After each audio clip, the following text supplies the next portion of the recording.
Welcome viewer, I am Murugan S. This video tutorial describes, fix you need permission to perform this action in Windows 11, Windows 10. Right-click Folder, click Properties, click Security tab.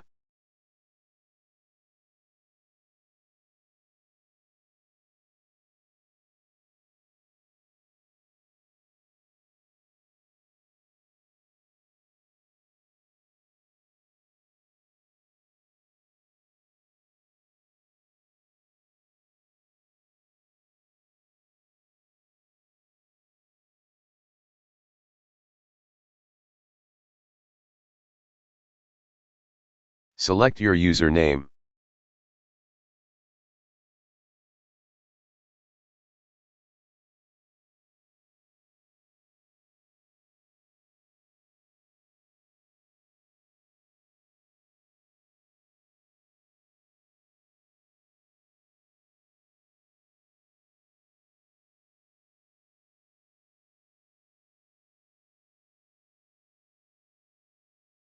I hope this video tutorial helps to you.